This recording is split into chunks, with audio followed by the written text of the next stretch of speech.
Today we are talking about Newton's laws. Imagine hitting a baseball as hard as you can, but instead of the ball flying out of the park, it just drops at your feet. It wouldn't make any sense because we know that there is a relationship between force and motion. Sir Isaac Newton explained this relationship with his three laws of motion. We're just going to go through these three laws for the lesson. First law, an object at rest remains at rest, and an object in motion remains in motion at a constant velocity unless acted upon by an unbalanced force. Frequently we call this law the law of inertia. Inertia is the tendency of an object to resist the change in motion. So if an object's at rest, it's going to stay at rest. If an object is in motion, it's going to stay in motion in a straight line unless acted upon by unbalanced force. Okay, so it'll keep the same speed and the same direction, straight line. So we can break this into two parts. The first part, an object at rest will remain at rest. The chair is not moving, it will stay not moving unless acted upon by an unbalanced force. So I kick it. Okay, the soccer ball is not moving, it's just sitting there. It's going to stay not moving until I kick it, an unbalanced force. The second part, an object in motion will remain in motion in a straight line unless acted upon by an unbalanced force. So you're riding in the passenger seat of a car, traveling fast down the highway. Suddenly the car turns, and what do? You smash into the window, right? Because the car turned, but you kept on going straight. What if you're going down the highway 50, 60 miles per hour, and all of a sudden your parents slam on the brakes? What do? You fly forward because you were an object in motion and you wanted to continue in motion in a straight line. Okay, it's why cars have airbags, because otherwise you'd fly into the dashboard, or seat belts so that you don't fly through the windshield. You can see this motorcyclist, the motorcycle stopped, he kept on flying, okay, same speed, same direction. Now according to this law, he should keep on going forever, right? Let me get a highlighter here, and let me change the color. Okay, so according to this law, now that he's going in a straight line, he should continue in a straight line forever until an unbalanced force acts on him. What's the unbalanced force that's going to act on him? Because he's not going to fly forever.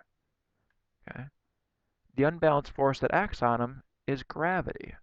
Okay, so he's going to fly forward for a ways, and then he's going to gradually loop down, projectile motion like we learned last section. Okay, so gravity was the unbalanced force that caused him to not stay going in a straight line forever. Okay, so that's Newton's first law. An object is sitting there, it's going to stay sitting there. If an object is in motion, it's going to continue in motion in a straight line unless acted upon by an unbalanced force. First law is pretty easy. Second law starts off easy, but we'll make it a little bit more difficult.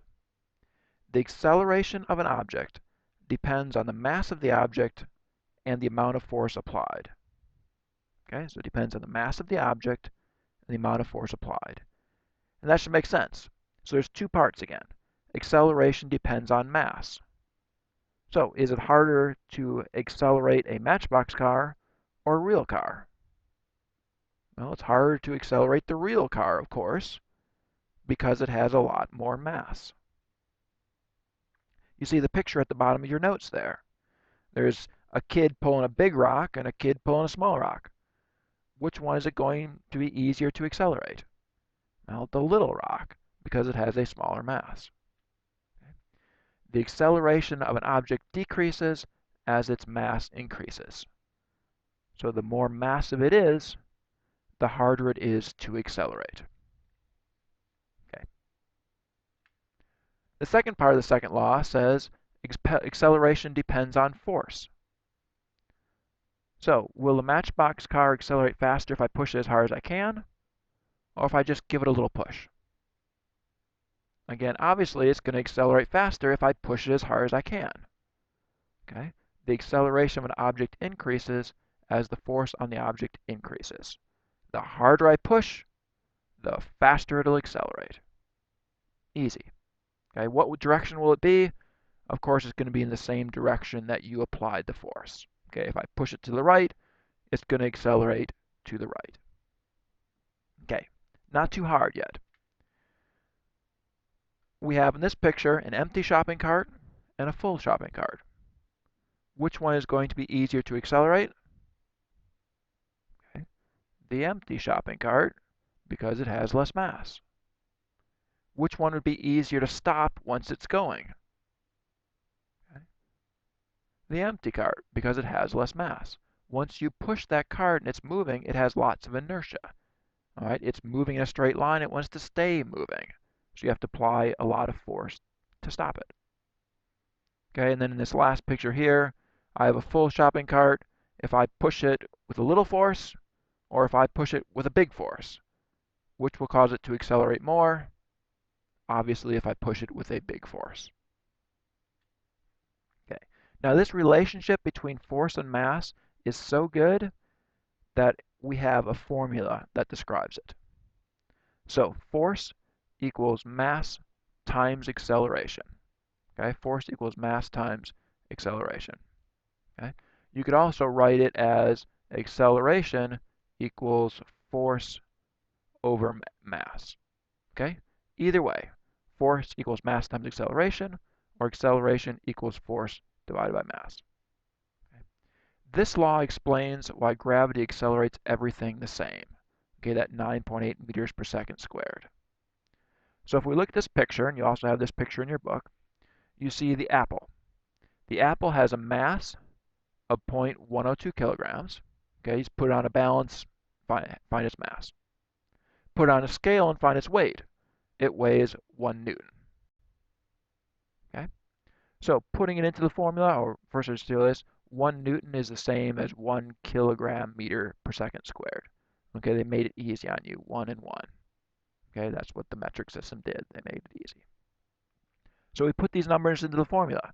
Acceleration equals the force, okay, 1, divided by the mass, 0.102, and we get 9.8 meters per second squared. Okay, downward. Do the same thing for the watermelon. The mass is 1.02 kilograms. Put it on a scale, it weighs 10 newtons. Put it into the formula, divide it out, and we get 9.8 meters per second squared downward. Okay. What if we took your mass and your weight and we divided them? What number would we get? 9.8 meters per second squared. Or if we took the mass of your car and the weight of your car, it still gives you 9.8 meters per second squared. Okay? The acceleration of gravity for any object on Earth is the same. It's 9.8 meters per second squared. Okay? And then in your packet, in your notes there, you see the elephant and I guess it's a little bird. And you see the bigger weight divided by the bigger mass will exactly equal the little weight divided by the little mass.